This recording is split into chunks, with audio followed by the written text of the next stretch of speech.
Isso aí, galera do primeiro ano, um abraço aí para todo mundo. Espero que esteja todo mundo bem, se cuidando aí. E vamos dar continuidade à nossa aula nesse momento de quarentena aí. Tá ok, galera? Um beijo, um abraço para todo mundo aí e se cuidem. Bom, galera, vamos dar continuidade à nossa aula. A gente está se deparando com um mapa logo aqui na frente. E esse mapa, ele mostra justamente algumas civilizações que vão viver ali em torno do rio Tigre e rio Eufrates. Particularmente, nós já falamos sobre isso, tá? Nas aulas anteriores, e nós vamos destacar essas civilizações que ali viveram, tá ok? E todo mundo aí pegando o livro de vocês, na unidade 3, logo na página número 6, unidade 3, na página número 6, e nós vamos poder começar a trabalhar aí, tá ok, galera? Bom, logo na unidade 3, ali, no primeiro parágrafo, nós já começamos a destacar as civilizações de grande importância. Então, ali na página número 2, tá ok?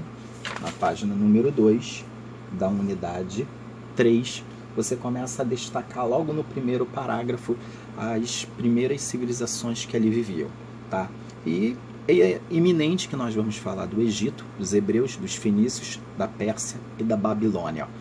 Esses aí são os que mais se destacam dentro da nossa sociedade hoje. Muitas dessas culturas, elas estão presentes na nossa sociedade hoje, tá ok?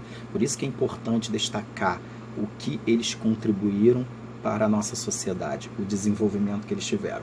Então você já pode marcar logo aí o primeiro parágrafo do livro de vocês, na página número 2, tá ok?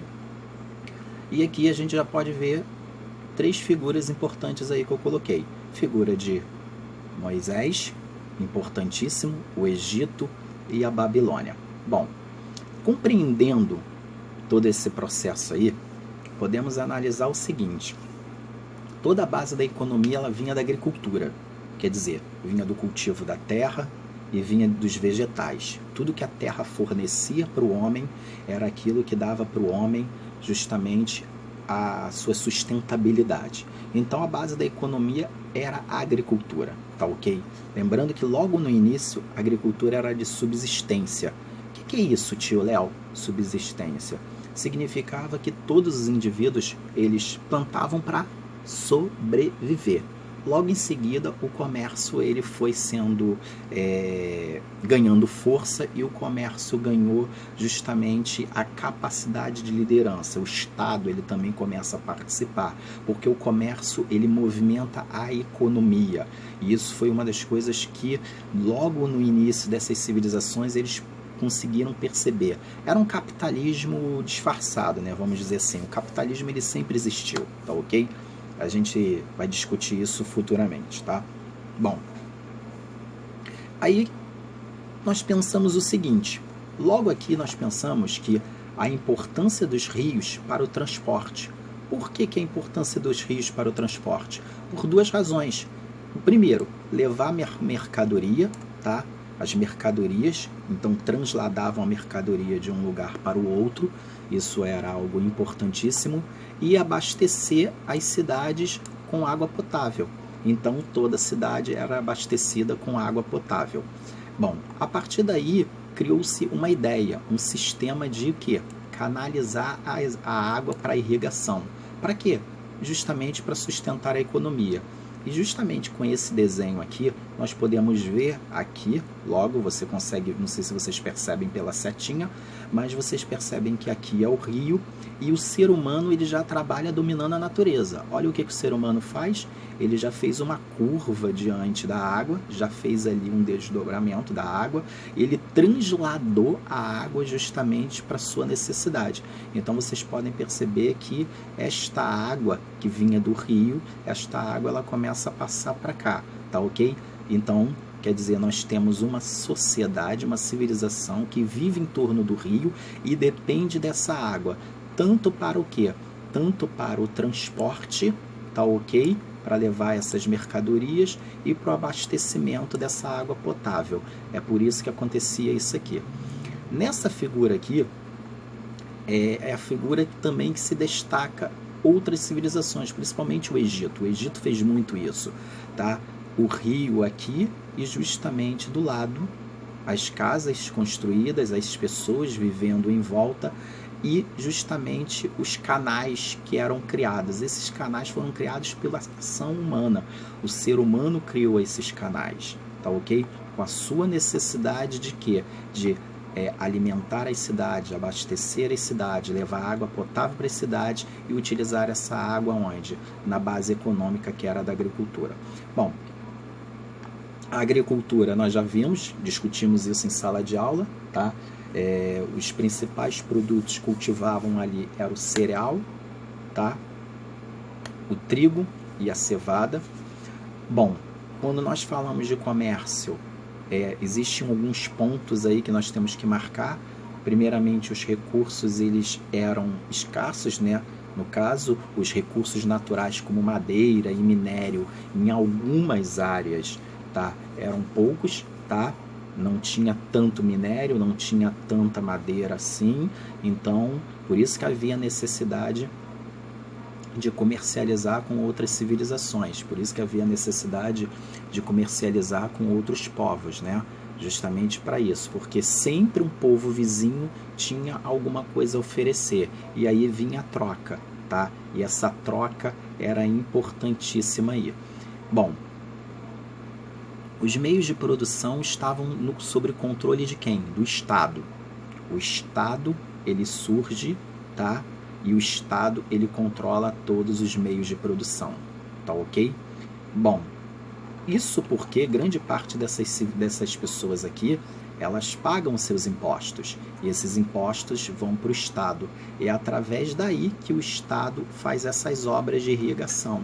Não só essas obras de irrigação, mas tantas outras obras que vão ser necessárias para as cidades. Bom, o Estado possuía grande parte das propriedades. Então, assim, tudo estava sob o controle do Estado, tá ok? O Estado ele tinha grande parte das propriedades, tá ok? A produção era realizada por camponeses livres, que eram pessoas, eram habitantes que ali já viviam. Esses habitantes que ali viviam, justamente trabalhavam, muitos trabalhavam por conta própria. Tinham suas casas, tinham as suas mini fazendas, vamos dizer assim, para vocês entenderem. Viviam ali de uma base econômica de subsistência, tá ok? Mas, de um outro lado, o Estado precisava de mão de obra. Para que o Estado precisava de mão de obra? O Estado precisava de mão de obra justamente para poder fazer as obras necessárias das cidades. Era por isso que você precisava de homens livres que se dedicariam a este trabalho, e você precisaria também dos escravos. Muito desses escravos, você pode até pensar, mas Leandro, da onde vinham esses escravos? Da onde surgiam esses escravos? Esses escravos, a maioria deles eram prisioneiros de guerras. Uma coisa a destacar, as rivalidades entre as cidades e estados, elas já existiam, tá ok? As rivalidades entre as cidades e estados existiam. Por isso que surgiam prisioneiros de guerras. E eram esses prisioneiros de guerras que eram vendidos para poder fazer esse trabalho braçal, esse trabalho mais pesado nas cidades, tá ok? E também haviam escravos que eram vendidos por dívidas, né? Então, assim, muitas das vezes, pessoas vendiam membros da sua família por dívidas, para poder pagar as suas dívidas aí. Ainda na página 2, na unidade 3, lá no terceiro parágrafo, pode marcar o terceiro parágrafo da página 2, marca lá, galera, vamos marcando, ele já fala da importância do rio Nilo para o Egito, a importância do Nilo para o Egito, né?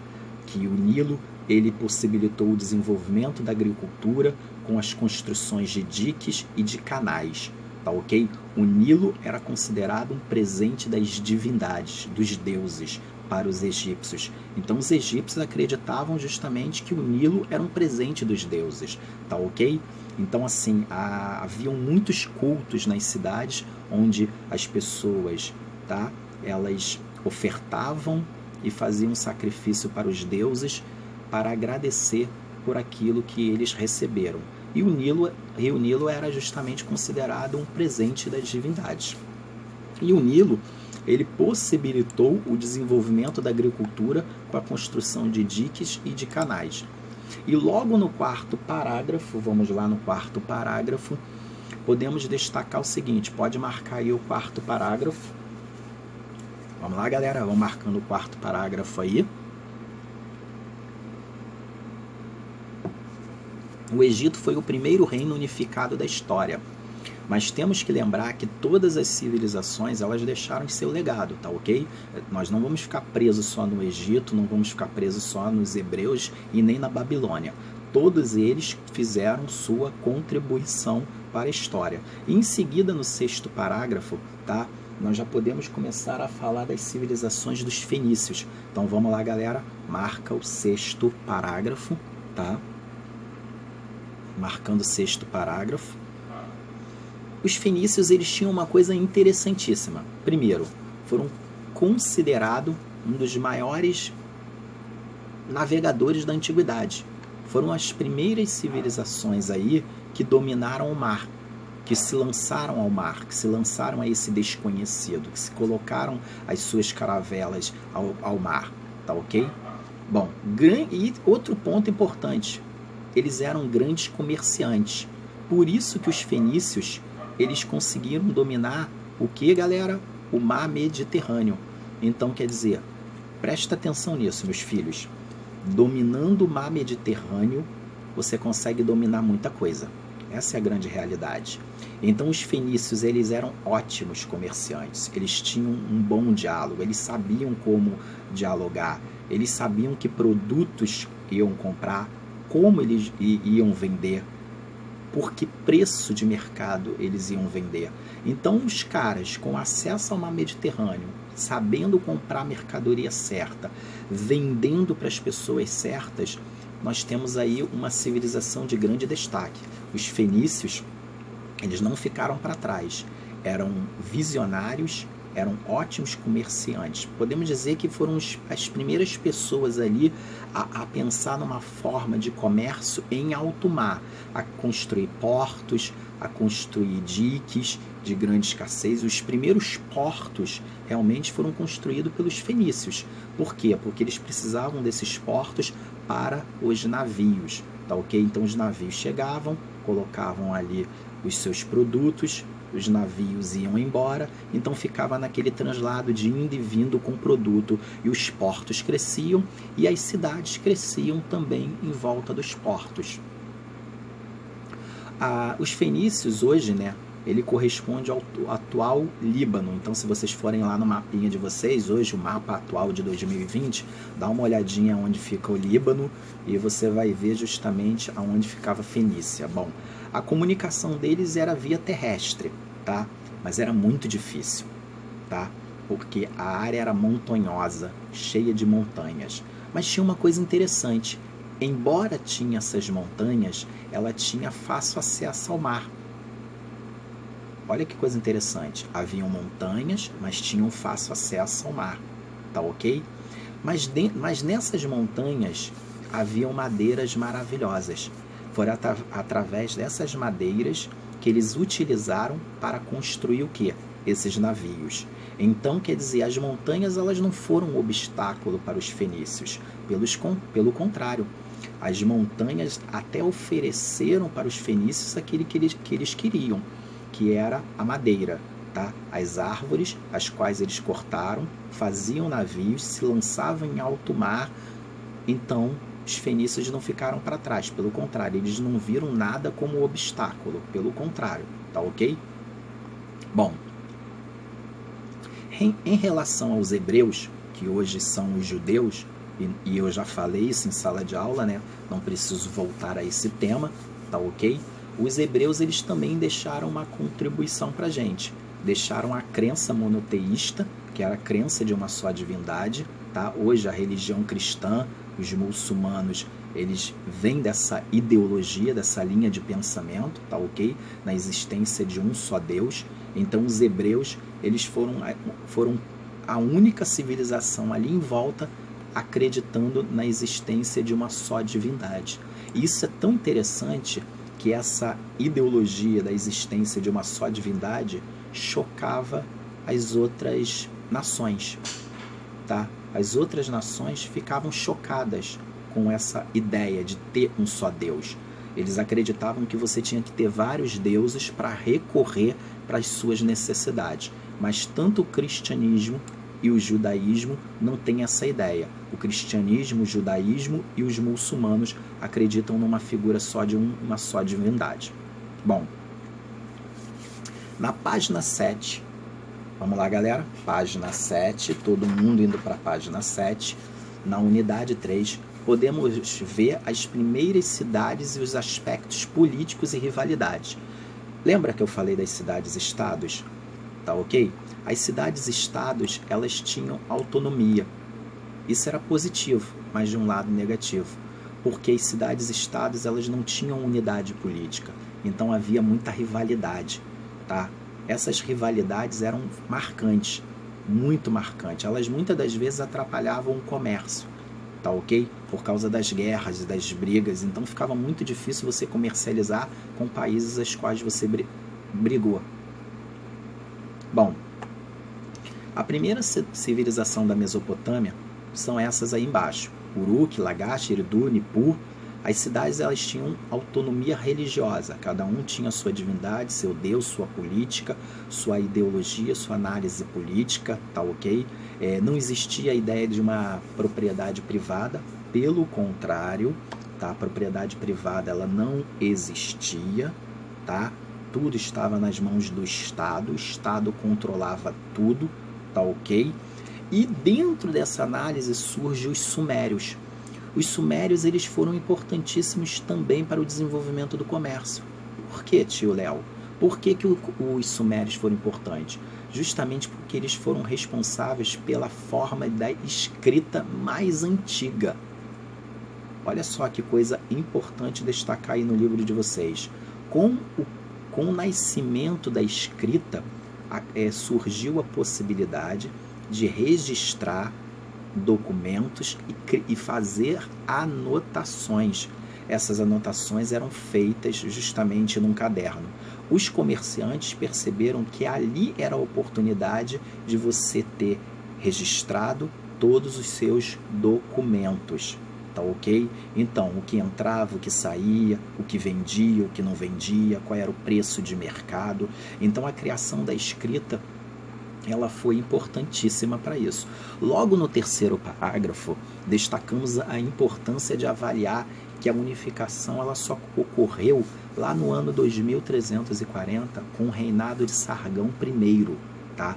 Sargão I foi um dos personagens históricos que viu a oportunidade de criar-se uma unificação entre essas cidades-estados para poder melhorar as relações sociais, o comércio e o desenvolvimento local. A ideia de Sargão era essa, tá ok? Mas não foi Sargão que criou justamente uma nação poderosa, um império. Pelo contrário, ele apenas criou a abertura para a unificação do reinado. Mas aí, indo lá para o quinto parágrafo, nós podemos nos deparar com a Babilônia. Essa figura que você vê aí, logo de cara, essa figura da Babilônia, ela mostra a capacidade que os babilônios tinham de construir, criar certas edificações fortes, resistentes. Então, assim, a arquitetura da Babilônia, a pintura da Babilônia era fantástica. Os babilônios foram considerados justamente uma das civilizações mais desenvolvidas desta atualidade, tá ok? Bom, e um ponto importante, a Babilônia era considerada um centro cultural e político com uma grande magnitude. Tinha uma das maiores arquiteturas desta época. Se você parar para analisar hoje, a Babilônia, ela pode ser considerada justamente a Nova York. Pensa em Nova York, pensa em Londres. Era uma cidade de destaque. Tá ok, galera? Então, assim, a Babilônia era como se fosse Nova York, era como se fosse Londres. Era um centro cultural, era um centro político, era um centro da moda, era um centro da arte. Então, quer dizer, a Babilônia, ela demonstrava inveja até dos inimigos. Por isso que no futuro muitas pessoas vão querer dominar a Babilônia, vão querer invadir a Babilônia, tá ok? Bom, ainda nesta página, quando Hammurabi surgiu em 1750 a.C., a Mesopotâmia estava totalmente dilacerada. O que significa dilacerada? Ela estava toda arrebentada, ela estava toda espedaçada. As cidades-estados, elas não tinham um desenvolvimento marcante. Isso porque depois da morte de Sargão, as cidades-estados elas não conseguiram encontrar um desenvolvimento, tá ok? Então, a partir dessa ideia, as cidades-estados possuíam um alto nível de independência, ou seja, elas tinham liberdade autônoma e política ali da época, tá ok? Vamos lá? A política era bem expansionista, tá? Os sumérios, semitas, tá? Eles justamente tinham uma relação positiva com outras civilizações. A Babilônia ela não era inimiga de ninguém, pelo contrário, Hammurabi era um cara muito inteligente. Ele era um cara tão inteligente que Hammurabi criou o Código de Hammurabi, tá? Que é um dos maiores importantes códigos jurídicos da antiguidade, tá? Esse código, tá, de Hammurabi, ele tinha 282 princípios, tá ok? Dentro desses 282 princípios, ele estabelecia como a sociedade ela deveria viver, como essa sociedade ela deveria se manter, tá ok? Outro ponto importante de Hammurabi, a unidade política e civil. Ele não só criou uma unidade política só pelas armas, mas também pela ação administrativa. Ele era um bom gestor. Ele não gostava de arrumar brigas com seu inimigo, pelo contrário, ele dominava territórios, mas ele criava alianças. Isso que era um ponto importante dele, tá? Um outro aspecto para anotar, ele cercou a capital com muralhas, tá ok? Essas grandes muralhas eram a fortaleza, tá? A fortaleza dele, a fortaleza da Babilônia. Então a Babilônia ela era cercada por muralhas. Essas muralhas tinham soldados, tinham militares que protegiam a área. Embora ele não queria muita briga, ele sabia que tinha que se proteger. Tinha que se proteger e proteger a cidade. Outro ponto importante dele é que os povos conquistados, os povos que ele conquistou, ele permitiu o culto da religião local. Ele não foi um indivíduo em que colocava a imposição da sua fé, da sua religião. Pelo contrário, Hammurabi, ele permitia que cada povo conquistado pudesse invocar o seu Deus, a sua religião, de acordo com a sua necessidade. Tá ok?